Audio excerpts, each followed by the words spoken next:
When someone truly hates you, one of the clearest signs is how they twist your words. Not because they misunderstood you, but because they want to.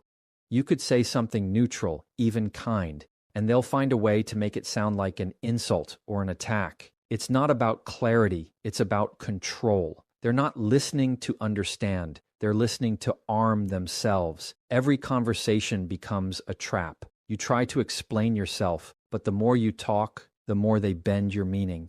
It's like playing a game you can't win because they've already decided you're the villain before the match even starts. When someone's heart is filled with resentment, even your calmest tone feels aggressive to them. They'll call you defensive when you're being honest, rude when you're setting boundaries, and fake when you're just trying to stay civil. It's their way of making sure the story always paints you as the problem. Because if they can convince others or themselves that you're the bad one, it justifies their hate. It gives them emotional permission to keep disliking you without guilt. They crave that false sense of moral high ground. It's not about truth anymore. It's about feeding their ego. You'll notice how conversations with them feel exhausting, like you're constantly walking through a verbal minefield. You start double-checking your words before you speak, trying to predict how they might twist them. You stop being yourself because you're too busy defending your character. That's the emotional toll of dealing with hidden hate.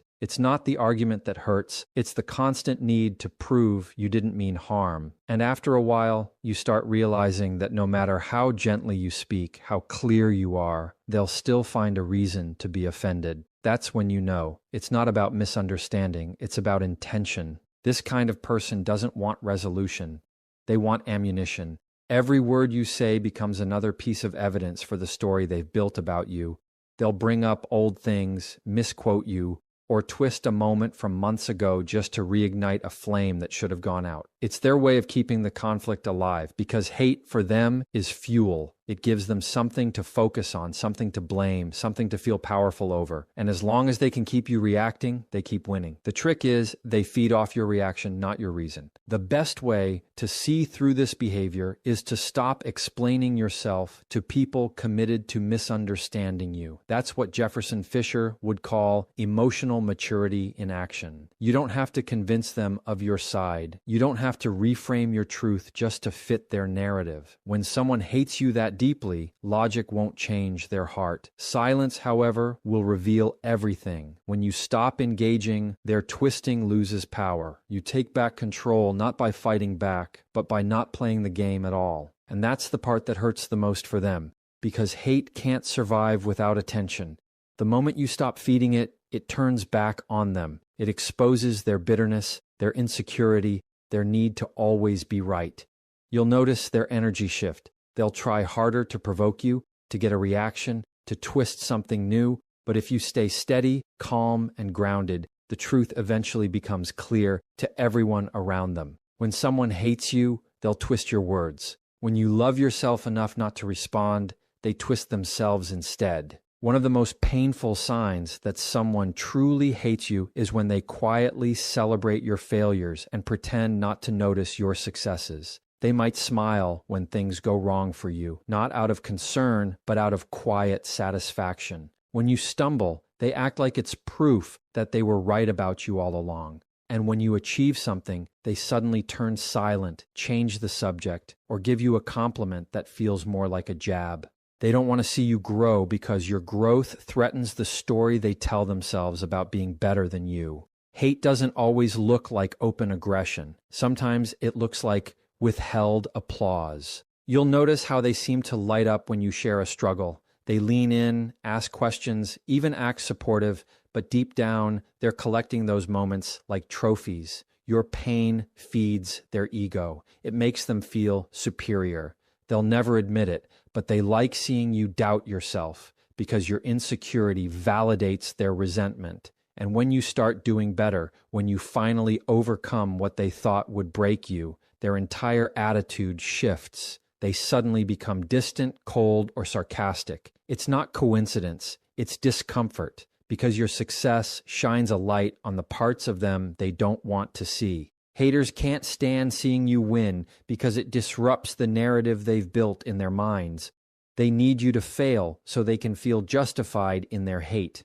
If you rise, they lose their excuse. That's why they downplay your wins. They'll say you got lucky, that you had help, that it wasn't really that big of a deal. They'll twist your effort into something less meaningful just to protect their fragile pride. And what's ironic is that these same people often position themselves as realists. They'll tell you they're just keeping it honest, when in reality, they're keeping it bitter. Over time, you begin to see the pattern. The conversations where you share good news suddenly turn awkward. They'll nod, fake a smile, and shift the topic to themselves or something negative. When you're down, they have all the time in the world. But when you're up, they disappear. That's not friendship. That's quiet hostility disguised as indifference. It's the kind of emotional sabotage that doesn't happen through confrontation, but through inconsistency. They want to stay close enough to see if you'll fall again, but far enough not to help you stand when you do. The truth is, someone who hates you wants your life to confirm their low opinion of you.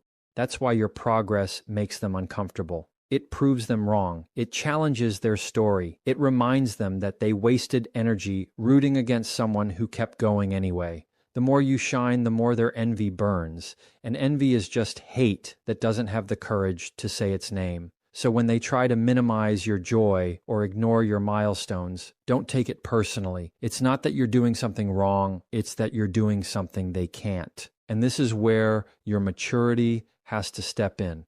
You don't need their validation to make your victories real. You don't have to shrink your happiness to make bitter people comfortable. People who love you will celebrate you. People who hate you will question you. The difference is easy to spot, and it's not your job to convince them otherwise. Keep winning, keep growing, keep shining, because nothing exposes hate faster than genuine, unstoppable peace. When someone cheers for your failures and goes silent for your wins, they've already told you everything you need to know about where their heart really stands. When someone secretly hates you, they often pretend to care, but their actions always betray their real feelings. They'll check in just enough to look decent, but never enough to truly connect. They'll ask how you're doing, yet their tone lacks warmth. Their eyes lack sincerity. You can feel that something's off, but it's hard to prove, because on the surface, they appear polite. That's the tricky part about hidden hate. It dresses itself up as concern. They'll offer advice that feels like criticism wrapped in kindness. It's the kind of care that doesn't lift you, it lowers you slowly. You'll notice this when their compliments always have conditions. They'll say things like, "You look good today, for once," or "I'm proud of you, but don't get too comfortable." Their words sound supportive, but their tone tells another story.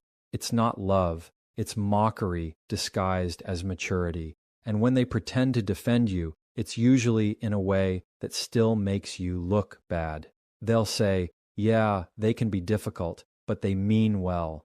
That's not protection, that's poison with a smile. It's their way of maintaining an image of decency while slowly undermining yours. This imitation of caring is one of the most manipulative forms of hate because it confuses you. You start second-guessing your instincts, wondering if you're being too sensitive. You tell yourself, maybe they do mean well, but deep down, your gut knows the difference between genuine support and strategic kindness.